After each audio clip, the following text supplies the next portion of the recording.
Hey guys, Daniel James here, and today what we're going to be doing is taking a look at Embertone's new library, which is the Friedlander violin, or Friedlander.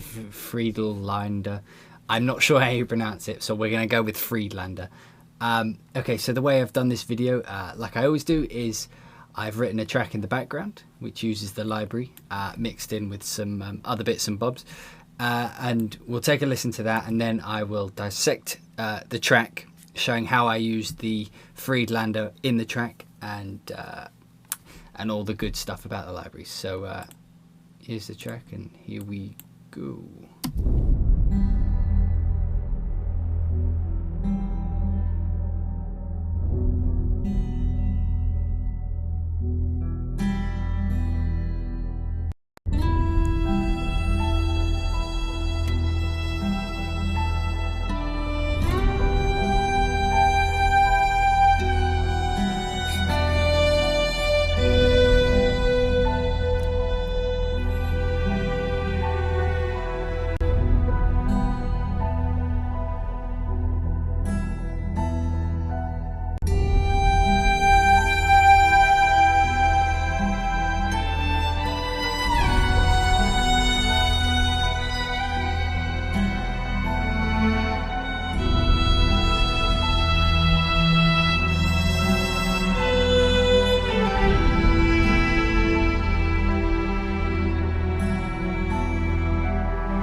So there was the short track that I wrote, and for this one I kind of went with something a little bit more mellow, something where I could show off a few of the features of the violin library. So first off, the thing to mention about this library is it's just a solo violin. It's not string sections, it's not full orchestra, it's just a solo violin. So the parts of that track which were of the library were the solo violin, and as you can hear, there was more to it than that. So what we'll do now is let's just take a look at what's actually in the library. I mean, that's always a good way to start. So when you get the library, it loads up in the free Contact player, and you'll get you load it in like well, what would you say, the powered by, that's it, powered by Contact. And it's, yeah, so you load it up and you get instrument folder, and then you have two options. So you can have 16-bit mono and 16-bit stereo. I believe there's a 24-bit. I think you get the option when you buy it. I went with 16-bit because I personally don't notice the difference. I know that there are audible differences between 16-bit and higher bit rates, but I personally don't really notice it too much. So I just went with what's easiest on my system resources, and then you get the two options, mono and stereo. And as you can imagine, mono is only going to be one channel, so it would use less RAM than stereo, but I wanted the full sound of a stereo recording, so I went with stereo for my ones. And as you can see, I've loaded in the low RAM patches, but I'll talk about those in a second and what the differences are. So you get basically three different flavors of the instrument. You get the full articulations, which basically has all the stuff, it's got all the stuffing. It's the turkey. It's got all the stuffing in it. What? So that's like all the recordings, you know, all the transitions, all the options, everything, all the features are in the full ones, but they use more RAM. And then you get the Friedlander no porter speed. So these ones are ones that like basically they turn off speed control. I'll show you about speed control a bit later. But they basically the speed of the portamentos are controlled, so you can't change them, which according to the manual saves up on more RAM. and then you get the rammiest. You get the rammiest at the least rammiest. Is rammy anyway? And at the bottom you get the low ram patches, which, as you can imagine, are the low ram. It kind of goes without saying. The low ram ones basically have some of the features turned off.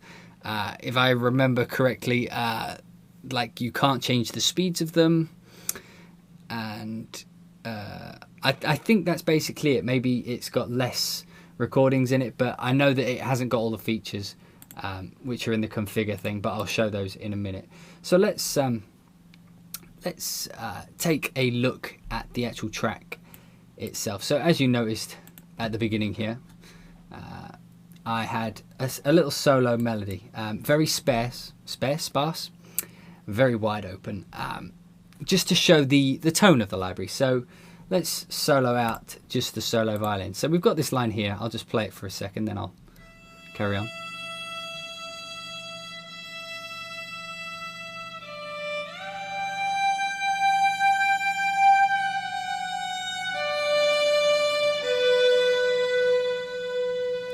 So as you can hear, it's a nice, strong, woody tone. You'll have to excuse me. It's 5:23 in the morning, so if this video makes no sense, you know, we'll do it live. Do it live anyway. So yeah, it's got a nice woody body. It's got a nice woody body to it. But as you may have heard, there's lots of reverb going on. So I'm just going to turn off my external reverb, and I'll turn off the EQ that I did as well, just for now. The reason it's EQ'd, by the way, is to make it sit in the track more than anything being wrong with the library. I'll just say that up front. So let's I just want to listen to this second section here, because it's got a few fast bits I want to talk about as well. So here's what it sounds like without the reverb. I'll leave on the actual reverb for now, well, the built-in reverb, because you can accomplish this as well. Okay, so.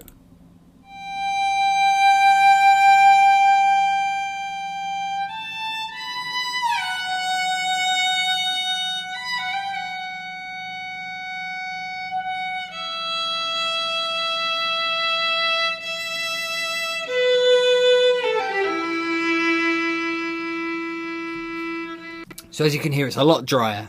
I mean, it gets even more dry if I turn the actual reverb all the way down. Sounds like this. I'll play the original one.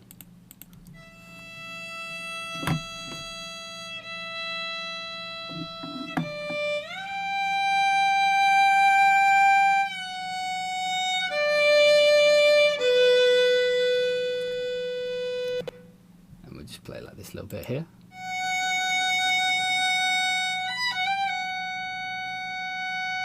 Now, one thing I want to say, just from that's reverb switched off. And normally, when you turn off all the, what would you call them? Like the features, the shit coverers, the cover-up features, like reverbs or delays and things like that. Things which cover up the faults of an organic sound that's been sampled. So normally when you sample something and you sample it dry, there's to a certain degree it sounds pretty shit, you know. Not because the people recording it are doing anything wrong. It's just that by nature of it, it's very stale and very, you know, very. What's the word I'm looking for? Very stale, very. Not boring. It's just dry, you know. So all its faults are up front and in your face. But that was one thing that actually surprised me about this library, is even when it's dry, it's got a really nice tone. You know, like you can tell they've taken care with the transitions. So I'll leave this up this time so you can actually see what transitions are triggering. You can tell that they've taken time with the programming to make the transition sound natural, which is very hard to do, I believe. So let me just play this and you can watch.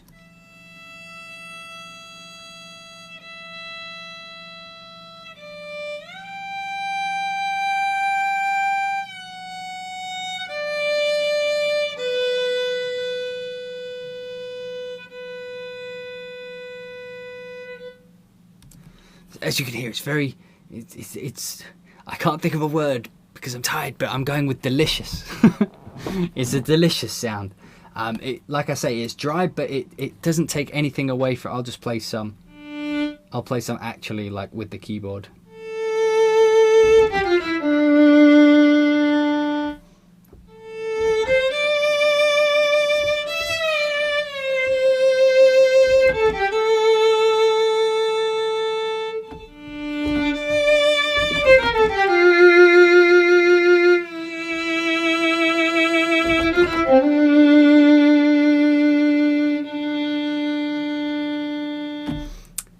Yeah, as you can hear, like you can move fast, which is very rare for a string library to allow you to move very quickly through the notes and have it feel like someone's actually playing it as opposed to someone playing a keyboard. And like I said, that's because they took the time. One thing I'd like to point out here now is this thing I keep clicking on down here, which is vibrato style. So if I turn this up, well, I'll mention this as well. At the minute, I've got it on the mod wheel patch, which means that both the expression, I may get this wrong, so I apologise to Embertone if it's wrong, but it puts both the velocity, so the volume, and the amount of vibrato on the mod wheel. So the higher up this dot goes, well, the further up I push the mod wheel, as you can see here, as I push that up, both the volume and the intensity of the vibrato go up. So if I have it down low, it's both quiet and zero vibrato. All the way up would be loud and 100% vibrato.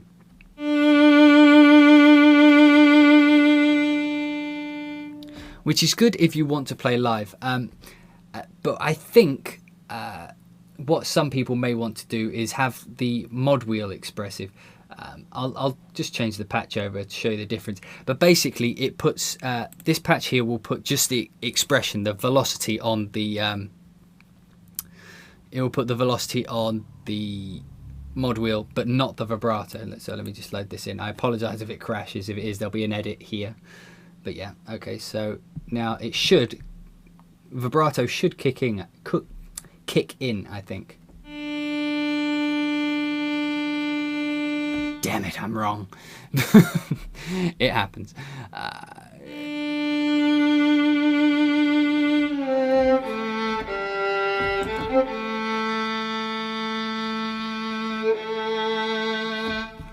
Maybe it was this one. Maybe I'm just wrong. Yeah, it does happen.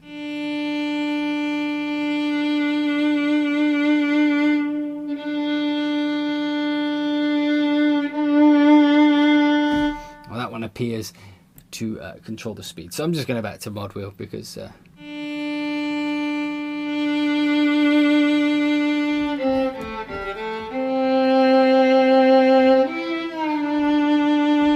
but yeah, anyway, I got that completely wrong. But I think what it does is it controls the vibrato map. Yeah, so the anyway, vibrato style. So you get a few different types of vibrato. So the default sounds like this. You know, quite a natural sounding one. Progressive normally takes a while to get into the vibrato. So if you hold the note, it'll eventually kick in. So that's if you're like doing a line. As you can see, I've got the mod wheel all the way up. So with the default, you'd have mod wheel kick in straight away. Whereas with progressive, it essentially takes a few milliseconds for it to kick in. So that's good if you want to have high velocity stuff, but you only want the tremolo vibrato to kick in after a while. So like if you're doing,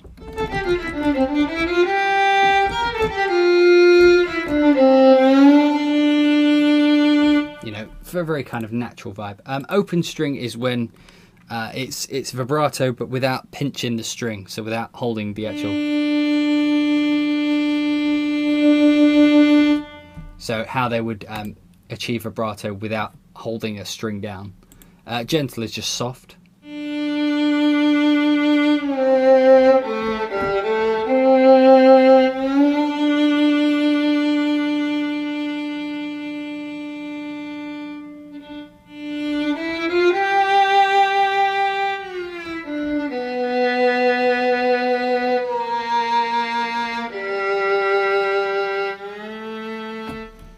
terrible bit of playing, but and then passionate is the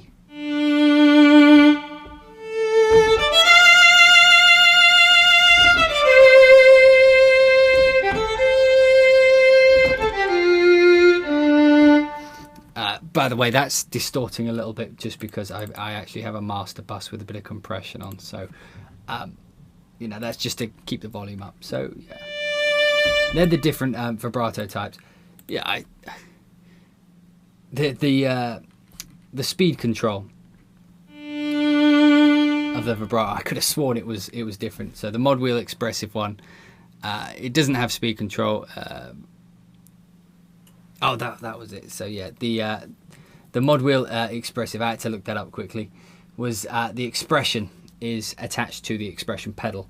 But yeah, this would be a good time with all my fucking up to point out the configure section. Well, not the configure section, sorry, the control section, where you can actually come in down here to the control section as it's got on the front panel here, and you can actually change which CC or key switch you want things to happen. As you can see, there's legato, slur, or alternative sustain, staccato, polyphonic, force harsh, speed lock, and the ghost note.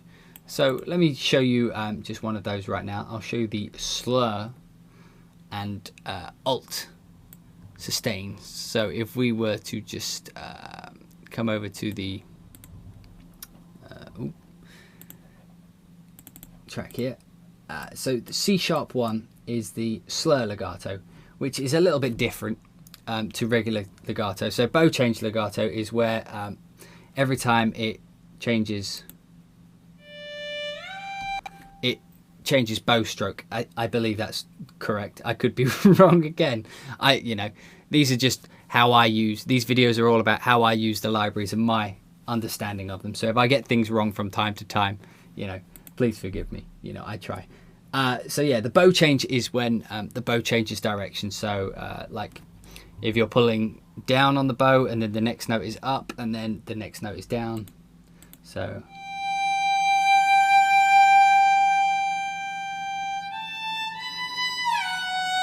and then we have the key change here, which is the slur legato.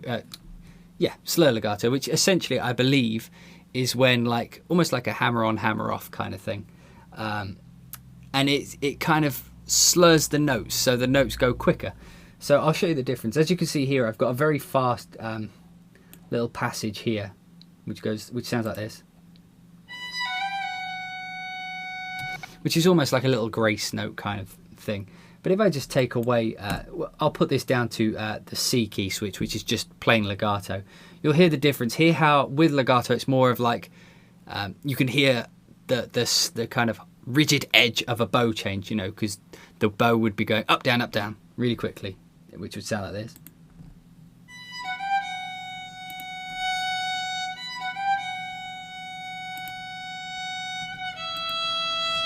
And then with the slur, I'll just put a little loop on this.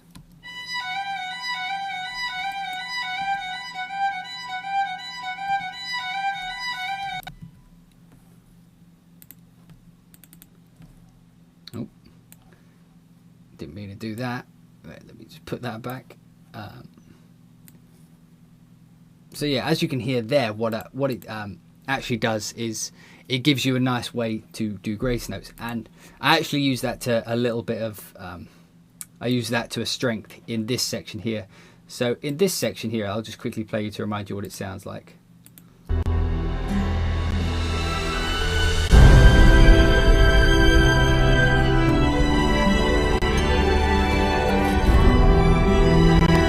So that was that section, which is like the big kind of grandiose kind of vibe part. In this section, I actually use the solo violin because, as you could hear, I've got like ensemble violins, but I'll get onto those in a second. I have the solo violin kind of doing like an arpeggio, which sounds like this.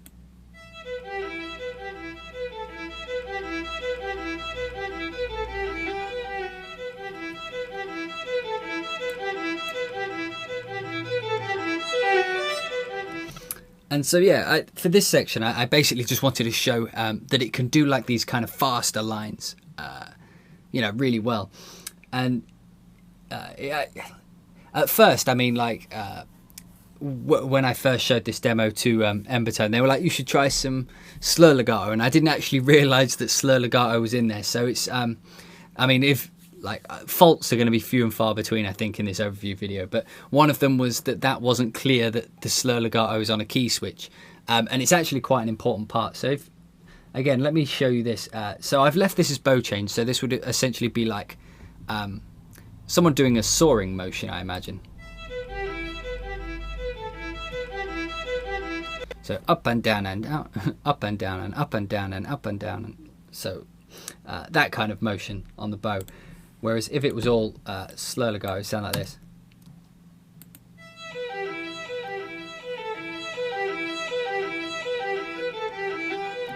And again, that works to a degree.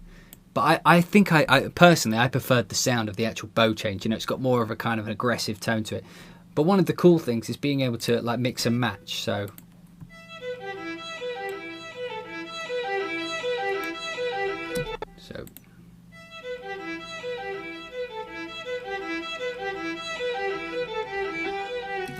but like I mentioned earlier, it works particularly well when you've got fast notes, you know, like going into 16ths or 30-second notes, depending on your tempo. But so you get that ba-da-da-da, whereas if that was off,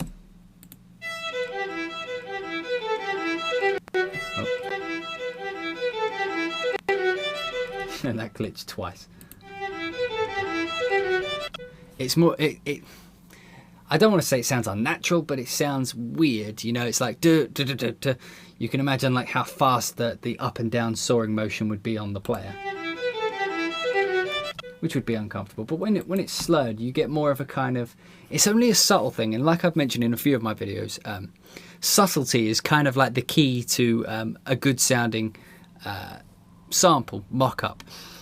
And it's like I always say, to me personally, realism's never like the main focus. Just making things sound good is the focus.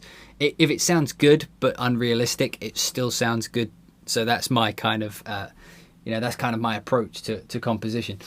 But one of like the key elements of making things sound good is to make them sound not natural, because that means real, but it is your brain kind of knows what a violin sounds like.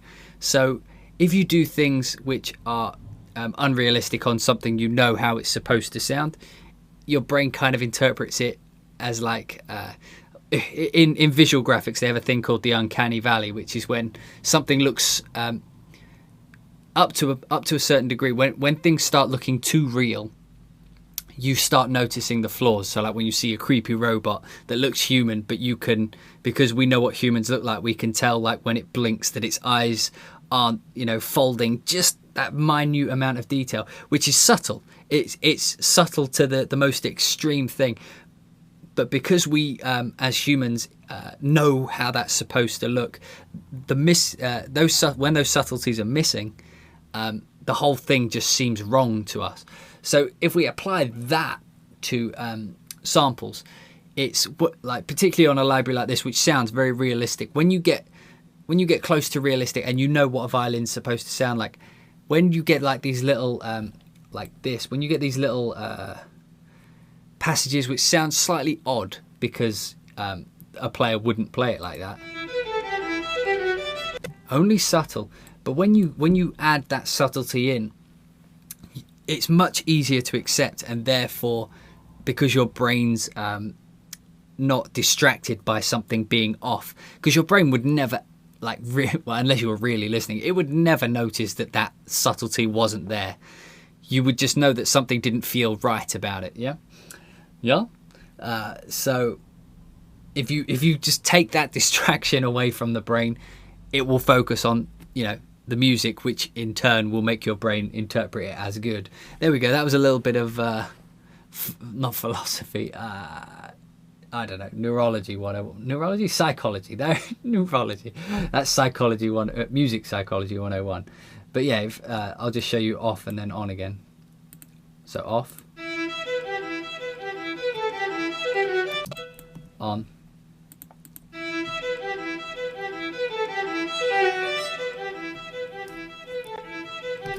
So as you can tell, just the beautiful subtleties of the whole, of the whole thing. So yeah, that was the slur. Let me just find that again. Okay, so now we've got, so you could change things here. So like, so the style lets you choose a CC to change the style of vibrato, and then the speed of the vibrato. So as you could hear when I loaded up the low ram all CCs one, and I moved the mod wheel up, the vibrato was actually going very slowly, like woo, woo, woo, as opposed to doo. I could just show you instead of trying to mouth it. That would probably make more sense. So like, let me swap this over.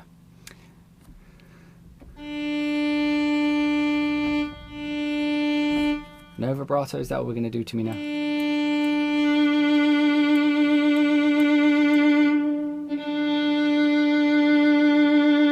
So you can hear that's a very unnatural, but the speed of the, I should probably check to see what the speeds are. So speed 14. I don't know what that is on my controller.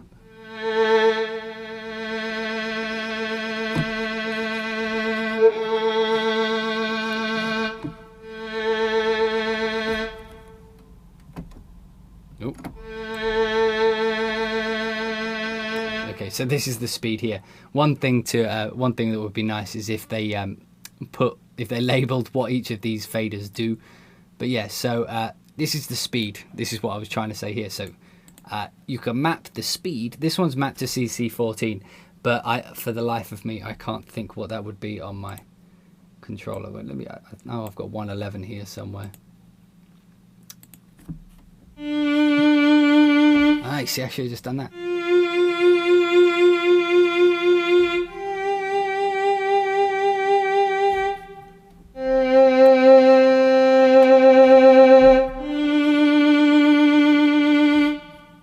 This doesn't appear to be working the way I expected. Now I'm not sure if this is a bug, but I've put the speed on CC111, which is this one.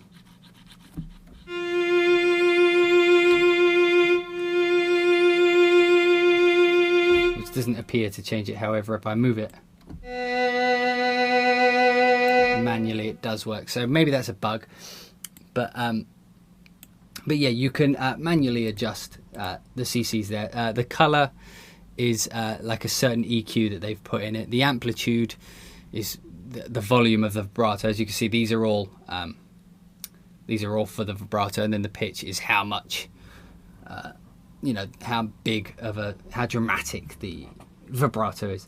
The slur was the slur legato, which, as you can see here, is actually attached to C#2, and that's the kind of slide between notes.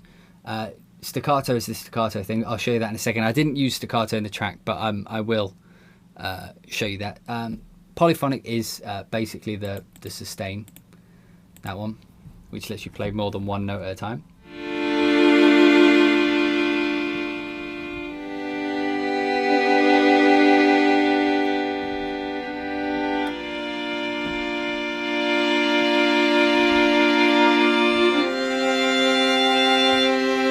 Very kind of chamber-like tone to the music, and then you have the force harsh, which apparently forces a monophonic harsh sustain. I've now subjected myself to having the manual up to the side of me, because some of these things are a little bit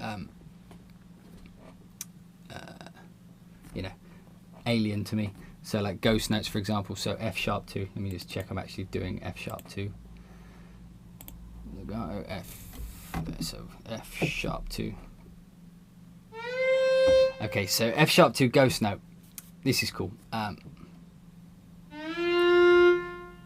So normally when you start, say you wanted to start with a portamento from a note, but you didn't want to be sounding that note to begin with. So let's say I wanted that up to this high D up here. But I didn't want to go. I didn't want that initial note. The ghost note thing, so if I hold that on, you can see on the front panel here now it says Ghost Note 2. So if I now do the portamento, which is I didn't mention that, but portamento is engaged by pushing the key very softly. I'll show you that in the configure in a second. But so if I hold the key switch to Ghost Note and then do this, but with the key switch down, it allows you to start the note with a portamento, should you choose to do so. But yeah, like I mentioned, you could. Whoa! Don't do that. Can't do that. You can't change the key switches, but you can change the CC choices. And it says here, do not use these. And I imagine there is a good reason for that. Perhaps if you do that, you may invade a small country, or you may. My brain isn't working, but yeah, you may do something very naughty. So don't do it, children. Okay, one thing I didn't actually show was the staccato. I didn't use it in the track. I was going to use it for this section. This one here. Oh, another thing I should point out is these with this library you need to allow time for the transitions to actually happen. So as you can see, I've kind of offset them to the left by maybe a 30-second, just under a 30-second note ahead of the beat, so that they land on the beat ish.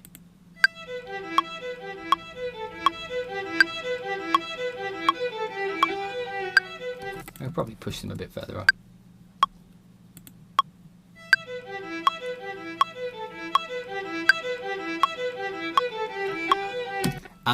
I only did that like this to show that it needs to be done. However, in Ableton Live, what I would normally do is just this here is my delay compensation. So I would normally just have these actually on beat like this, and then offset it like so.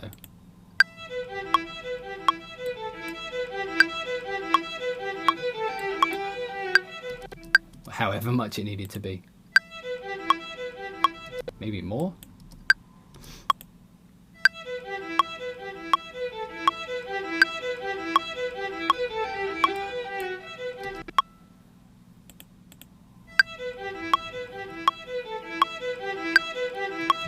So in this case it was like 130-ish.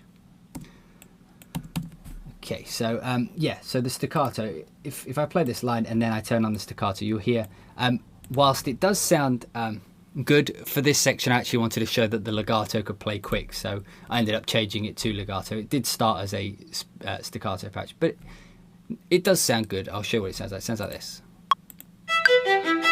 And this will need to be on the beat. It's loud as well.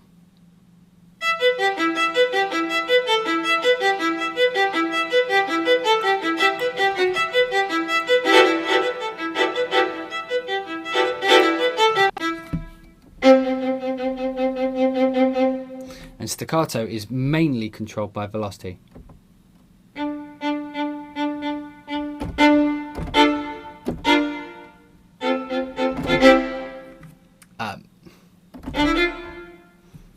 Yeah, so the staccato is controlled by velocity. So as you can see, my legato playing here isn't particularly well suited. But like if you were doing this is the lazy way of doing it. But say like I had a crescendo to an epic decrescendo, you know.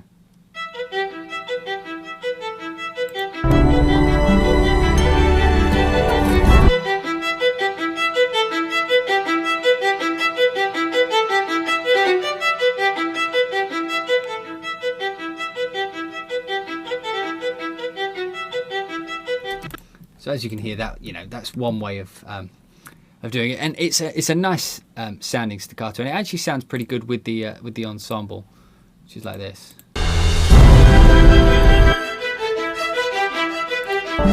But that's just a little tease of what the ensemble does. But we'll take a look at that in a second. I don't know why I said it like that. Yeah. So on the front panel, and you've also got round robin if you choose to use it. For those of you who don't know what round robin is, it's basically every time you hit a note, it will alternate the actual. Say I play the D. if you don't have round robin on, although I think this does have round robin on just in the background, but round robin basically means that every time I push that key, a different note will play the next time, like it will cycle through like a bank. So say, just imagine there's no velocity layers or anything like that, like there's just one velocity layer. Every time I push the key, say you have 10 recordings of that one note, it will go 1, 2, 3, 4, 5, 6, 7, 8, 9, 10, 1, 2, 3, and it will cycle through. Sometimes you have random round robins, which means say you've got 10 recordings of that D note, it will just randomly choose a recording out of those 10 every time you push the key. And I imagine the round robin here is doing something, because I'm pretty sure.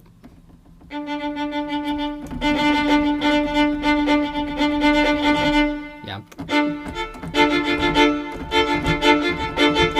I'm pretty sure there's round robin already on it, so I imagine what it means by round robin here is that it's doing something in the background to give it more round robins than it actually does.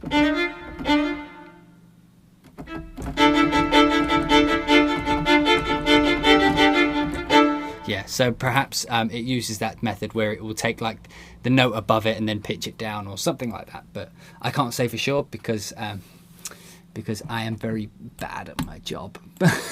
But yeah, I already showed the sustains briefly, but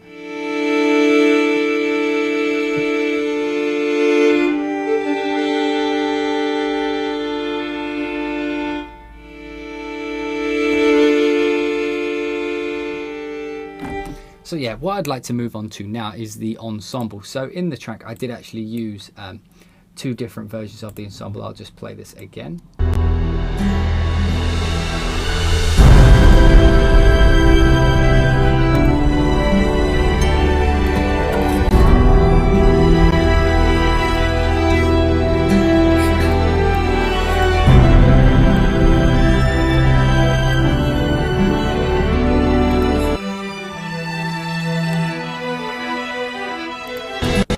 So I'll just solo out. I have 2 lines, but I'll show why I have 2 in a second. So this is the first line here, which is up here. We just take a look at that. So this is what the ensemble page is. So if you click ensemble, you get this part, and this is what it sounds like, just by itself.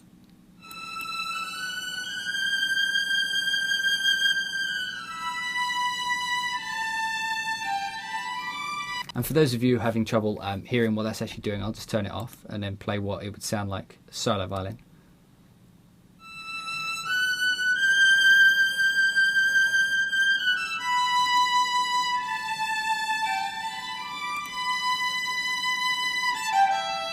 So hopefully you heard the difference there. And then you've got the combine transitions. I should probably check what that actually does. But yeah.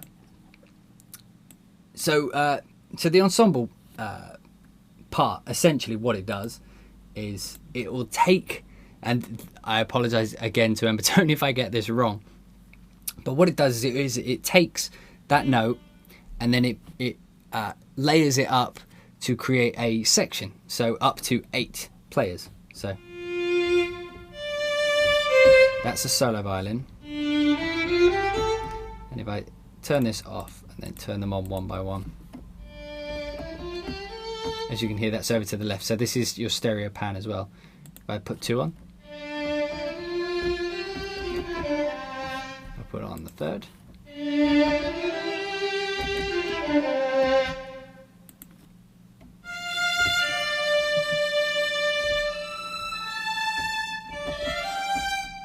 And then I'll put on all 8.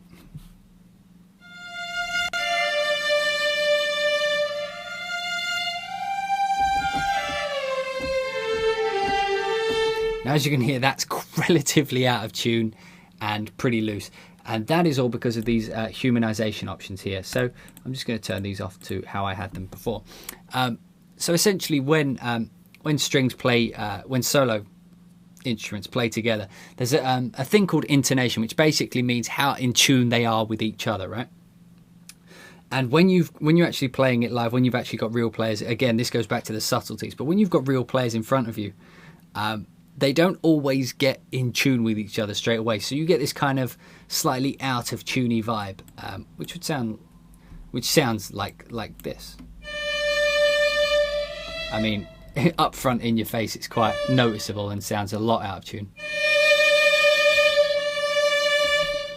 But when you put it into a mix, that kind of out of tune vibe works in a weird way. And you get the option to choose how much. With it all the way down, it sounds like this.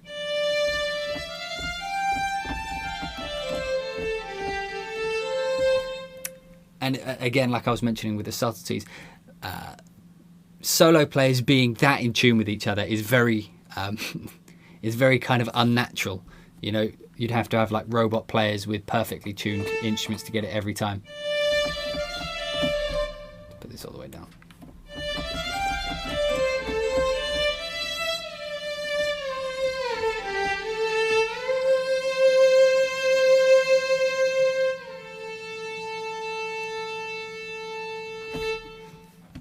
Turn this off.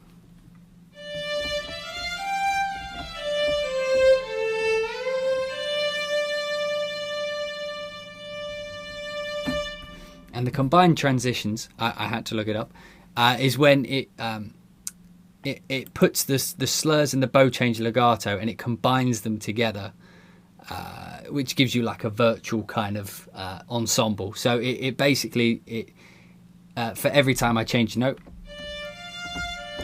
those transitions are also being doubled and grouped into this environment to make it a bit more realistic. It uses more RAM, but you know, it sounds good. Anyway, going back to the intonation.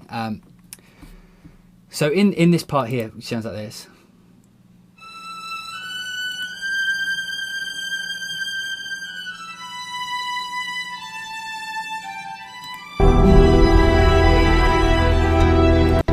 Being that in tune is actually less realistic.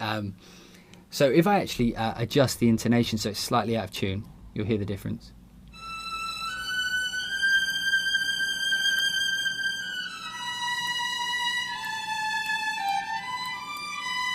And what you want to do is you want to push it to the amount of out of tune that works for the piece you're writing. So in this bit, it's quite epic and in your face. So I actually wanted it to be quite a lot out of tune because I imagine the players would struggle a little bit to hear what each other's doing.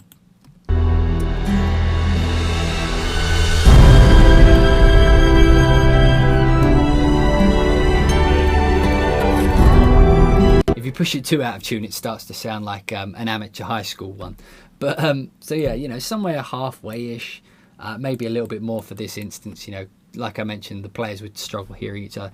And the tightness basically means how, from when I push the key, how loose are the players. So on the one beat, how around the one beat are they? Again, that the higher you go, the more it will sound like less like professional players and more like an amateur high school band. But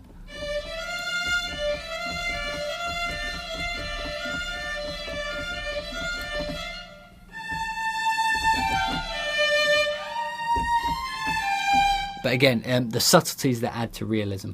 So I mean, like if I put them all on and play the line, and then I'll turn these all the way up and then all the way down so you can hear the difference. I'll do it while it's playing.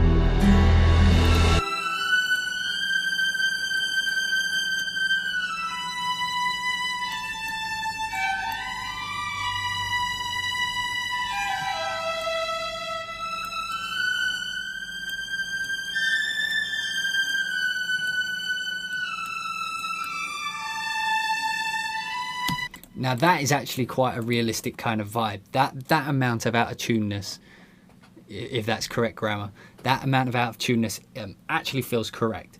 So and then you get panning. So I'll just turn these all back on so I can actually show the panning.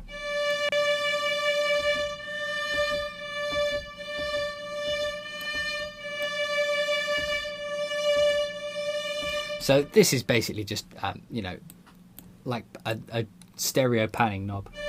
So if you want it to sound a little bit more narrow, you know, bring them both in. You want it to sound nice and wide, whack them out. If you want it to be to the left, if you want it to be all the way to the left. Normally I wouldn't recommend, unless you've got reverb over the top, never hard pan anything to the left because you actually lose a lot of volume that way. I mean, if you've got reverb, it will throw it to the right channel. It just sounds unnatural. So like, particularly if you're wearing headphones like I am now, your right ear is getting zero information, which doesn't happen really in real life. You won't find a situation where one ear gets sound and the other one doesn't. So if you put a reverb over that, you know, it sounds pleasing. But you get the option here to, you know, even just giving it a little bit of right. You know, it just feels a little bit more bearable.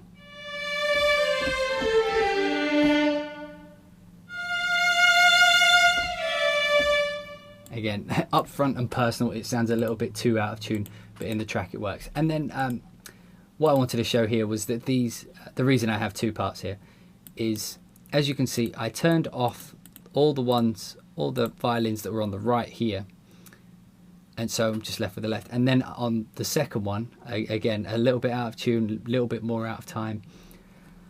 And I've only left on the ones on the right. That way you get a kind of, when you put them together, you get a kind of stereo field, and there's a little bit of counter, but not too much. It may sound a bit weird without the backing track, but...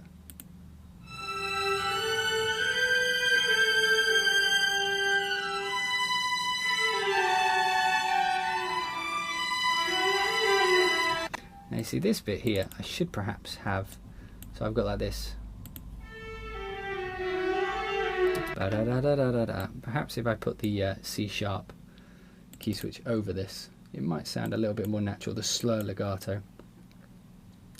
I'll have it over the da-da. Actually did, so I'm going to leave that and put it over the other bit.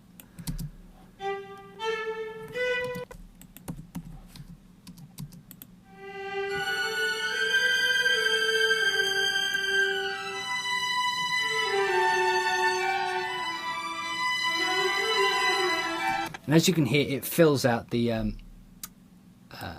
know, it fills out your sound, the panning. The panning is correct. Fills out the whole sound spectrum from left to right by using this. So if you've got the resources, the RAM to do so, you could have like up to 8 different channels. Not that you would do that, but like if you wanted, you know, 4 groups of 2, for example, playing different lines, you know, so you wanted a really Divisi type pattern, or, you know, melody or whatever, like I've got here. I've got 2 lines. I've got the melody and the counter melody, and what I've done is I've split by, you know, by loading 2 patches, clicking ensemble on both, and then choosing where I wanted them to sit. I've essentially created 2 different sections, but using the same vibe, so they sound like they're in the same room. You know, again, subtleties. It's like it's in the same room, and it's all good. So yeah, so that's those 2. Again, it's I say it today I'm saying again a lot. I mean, I could put them both on at the same time, and this would perhaps create an even more realistic kind of vibe, because I've got different tightness and different intonation, so they will kind of interact, because like the left group will go a little bit more out of tune than the right group, and the right group's a little bit more out of time than the left group, but that keeps a bit more the failures are kind of more realistic, you know.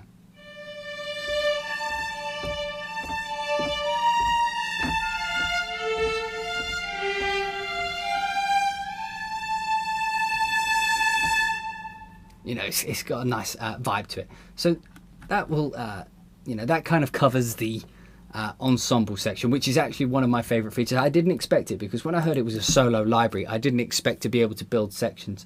And sections are good for, particularly if you have a string melody. I wish I'd have done it now that I think about it. Is say you've got like a big epic track or whatever, and you've got your main melody on a violin.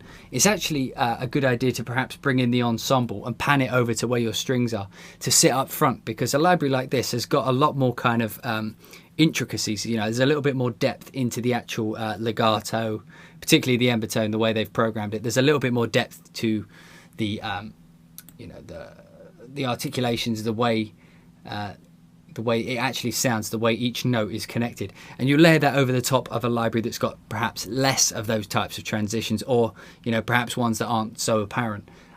You'll just get the impression that they've all got the depth of the solo thing. One thing I'd like to mention now actually is I've got 3 loaded here, and you know, in a second, I'll load in one of the full patches so that I can do the configure thing.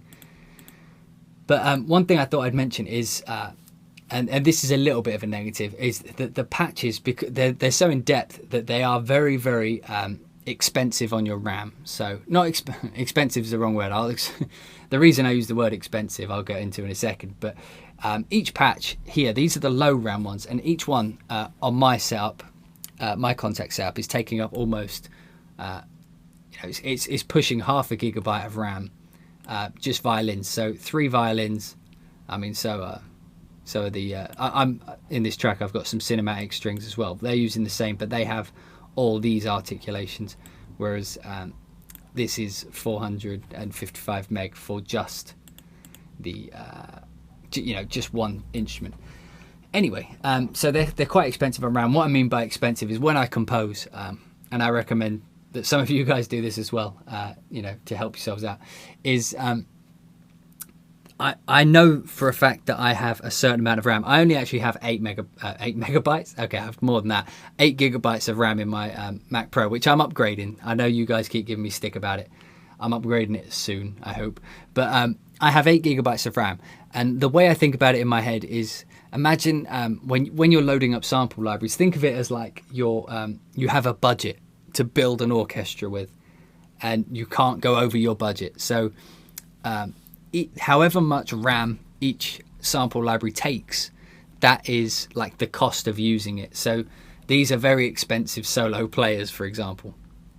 Now I think there's a bit of a workaround there, because I think when you load in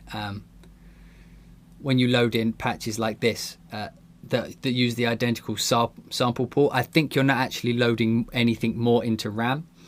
But anyway, yeah. So think of each library as a cost. So you're paying extra for the more detail. You know what I mean? The same as you would in real life. So I know that that a lot of violin players in orchestras are extremely talented. You know, but you know. Like a film composer, or a composer in general, will pay a little bit extra for that soloist to play the main melodies, you know, or the solos. They'll get paid a little bit more because they've got a little bit more depth, or they've got a certain flair to them, you know. So that's why they're more expensive. So yeah, just think about your sample libraries like that. You know, if you want that extra, you know, can you budget for it? Can you cut costs? But that's only if you're working within RAM limitations. Of course, you can bounce things down and all that. And I'm rambling a little bit. So what I'm going to have to do now is. I may edit this. I may get lazy. I'll just talk through it. But what I'm going to do now is load in one of the full RAM patches. I'll replace the initial thing. While that loads in, I'll just mention that when you get any powered by contact library, or any contact library for that matter, when you install it, it won't be set up for Contact's quick load. I wish they would fix it, but essentially, if you want to, like as you saw, then I dragged that in, and the load menu was actually gone very quickly. So I can now, you know, access my DAW and carry on composing. You know, I can actually kind of use the instrument even while it's, as you can see here, it's still actually loading into RAM. And I can start using it instantly. It's not set up for that, so all you have to do is. You know, if you haven't done that, you'll know that when you load it in, you have to wait like 20 seconds for it to, you know, load up before it even starts getting to this point. All you do is go to File, Files, and then Battery Save, and then click on the folder that you've wherever you've installed it, and then just click Yes, and it'll change it, you know, for good or bad. So while that loads in, I'm just going to come down here to my ensemble patches and show you the big difference between the big patches and the low patch, the full RAM patches and the low RAM patches. So they both use, you know, they both got a great tone. Obviously, the high RAM patches is going to have a little bit more depth, a little bit more detail, you know, more transitions, more samples, all this good stuff. But on the front panel, the thing you'll notice that's different is the configure. If I come down here and click configure on a low RAM patch, you can see you're missing quite a few articulations. And what you're actually missing on the front panel is the is the speed control. So I'm not sure why the high one. I imagine it's got something to do with the algorithm it uses. However, so the speed of the the normal speed, the speed lower and speed upper is basically the percentage of which it can operate. But if I go to the normal speed, so each note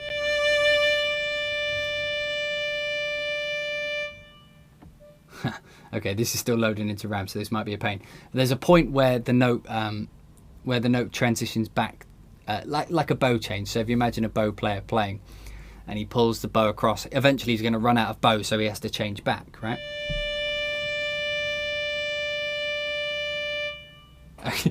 That point where it stopped playing there is where it would have done it.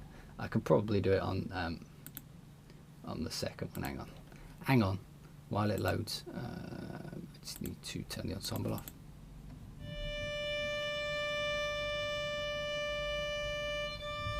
There, so that point where it swapped over, that in the low RAM patch is actually locked, so you can't decide when that happens. That's locked into it. Whereas with the normal speed control, you can actually adjust how fast that happens. So again, still loading into RAM. Whenever something's loading into RAM, it takes more time to become operational. Okay. So we're back here.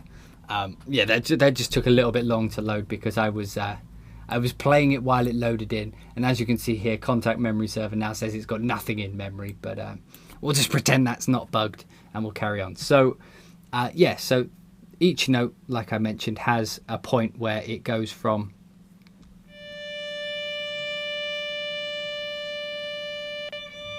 and then it will transition to another note. And with this control, you can actually tweak how long that lasts.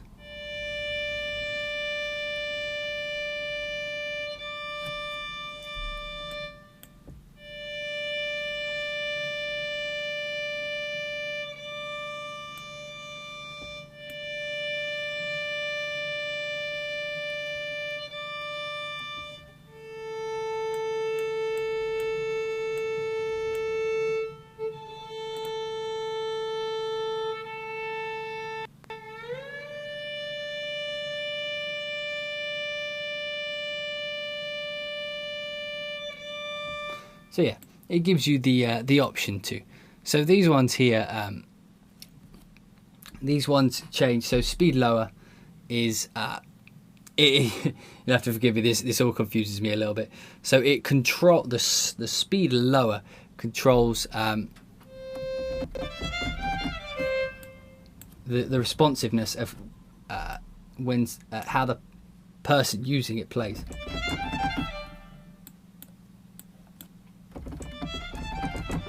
So I'll just play fast line, and I'll put it all the way high.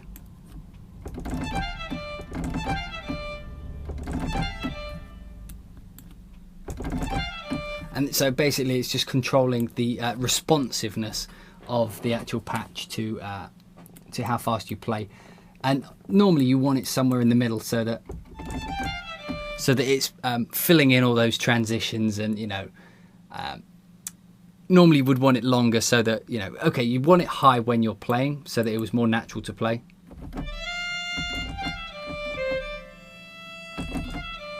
But then when you're actually playing, when you've programmed in your line and you want to actually start tweaking it, to perfection, just setting it, leaving it on the actual settings is actually kind of fine, because even if you're playing, the MIDI notes are playing fast, it will put in the transitions. But if you want to tweak that, if you want to shorten and lengthen it, you do it with these dials here. And like I mentioned, the normal speed is how long the note sustains until it transitions. Well, that was a lot of rambling. Anyway, so this part here allows you to change between the short dynamic, velocity. I think this one has it as well. Yeah, so now they both have the same, I'm pretty sure. So velocity short dynamic means that if you push a legato hard, the staccato will happen.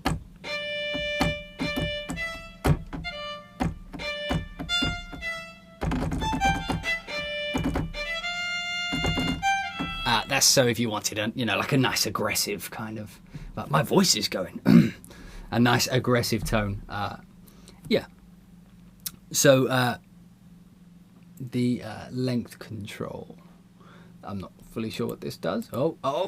Yeah, okay, so this tells you if the CC controls the length, I believe, of the short notes. So like if you want like a short staccato, like if you're on the actual staccato notes, and then you can change the CC to make that tighter or looser. Release samples are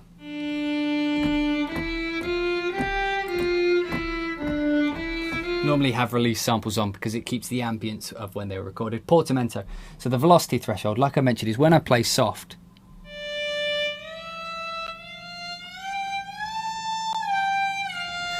It changes to portamento. This little dial here tells you how much, how soft you push before that happens. So all the way up, I imagine you can. Even if I play hard, it's always going to be portamento. Whereas if it's right the way down,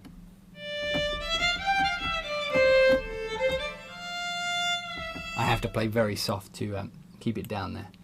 So these dials here are actually easier to explain. So transition attenuation. So when I go between two notes,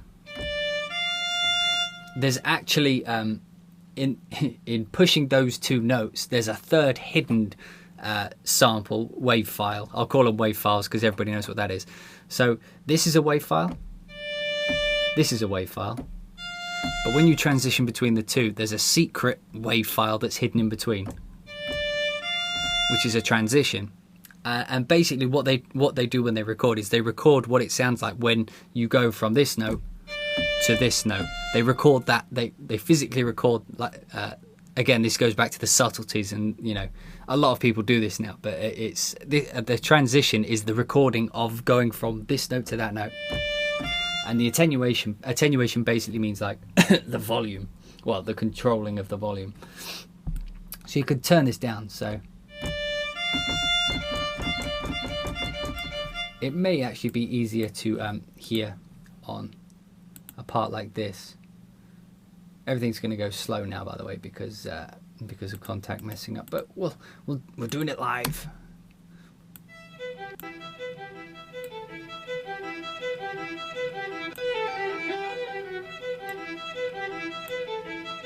You may hear that it's more like when you've got it turned all the way down, and that is solely because that extra transitional wave file actually adds, again, subtleties.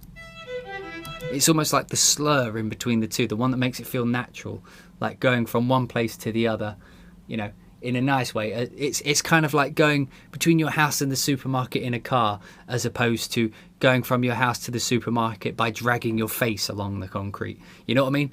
They would both get you there, but one is a little bit smoother than the other, you know?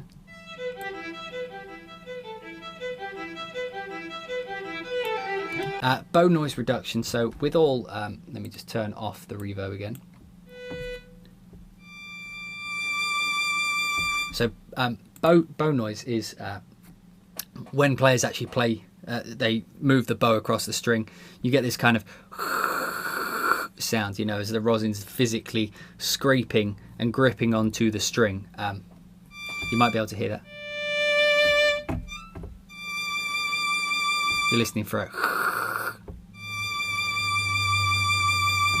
And that's the sound of a bow. Some people don't like this. I personally do, because when you put it in reverb, it actually adds air to the actual tone of the entire thing.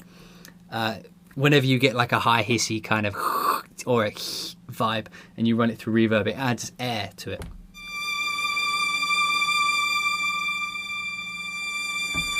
But I'm a bit weird like that. So if you don't want that, you can actually turn that down.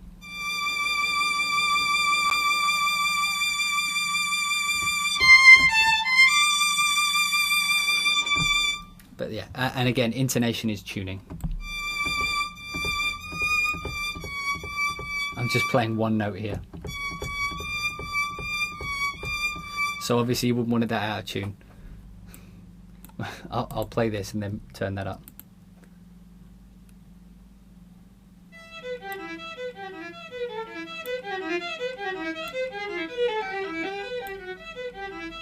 Again, if you want that kind of amateurish vibe, you can turn this up quite a bit. Make it sound like it's being played by a student who's learning the instrument.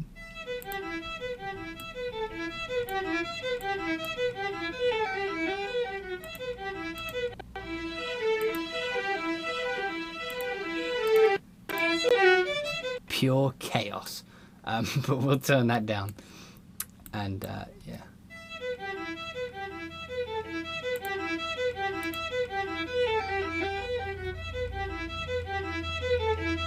So yeah, and that is, well, that was a loud bike. Anyway, yeah, it's like with most instruments, you know, I learn them to the best of my ability, you know what I mean? So these videos are all about how I show things how I use them. So if I get things wrong, like I did with the vibrato speed, which I'm still convinced is a bug, because I had the speed one moving and it didn't do it, and I always get things wrong, but I like to think that the mistakes are mistakes that other people will make, and then we can all correct each other. And you know, maybe sample library developers will watch these and then they can see where I fucked up, and they could be like, oh, we'll make that clearer next time.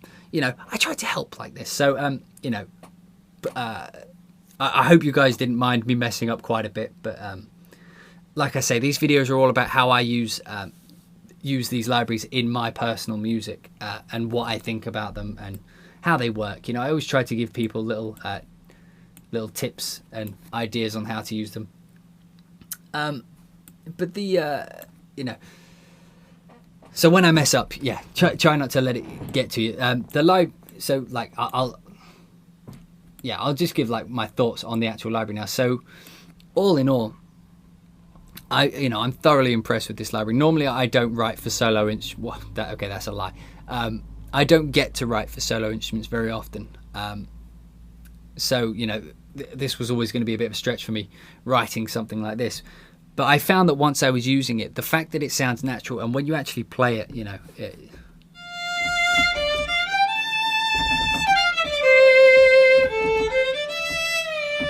the fact that it feels so natural under your fingers is actually quite inspiring. So, you know, when you've actually got a chord up, like for example, I'll just play the backing track, and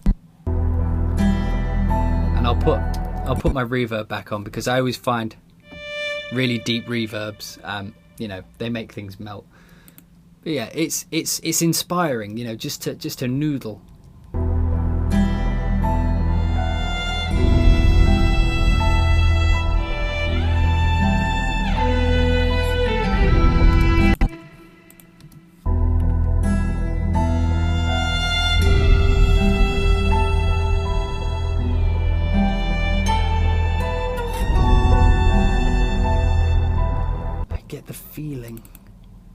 Feeling I'm in the wrong key, but you know, it's okay. I think it's in F. Yeah, no, E rather.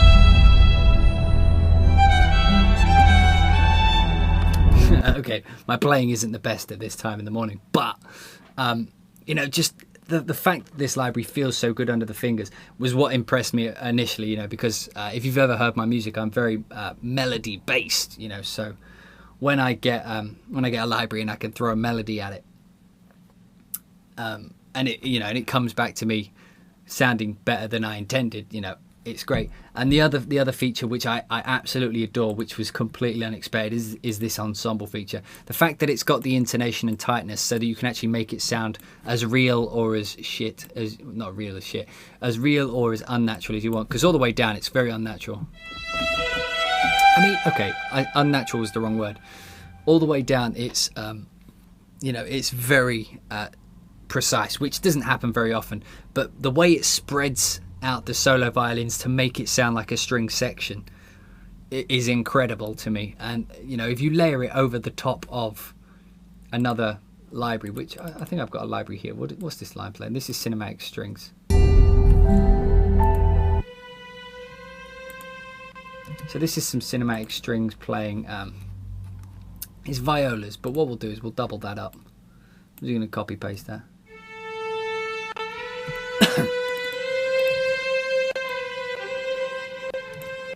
Turn these up so the transitions are a little bit sharper.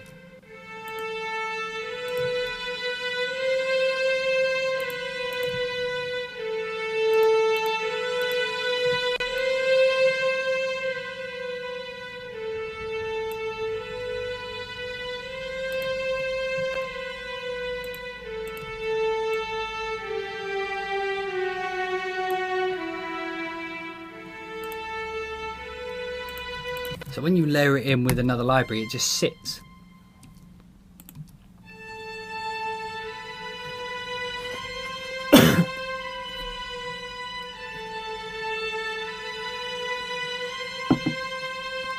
Throw a portamento in there.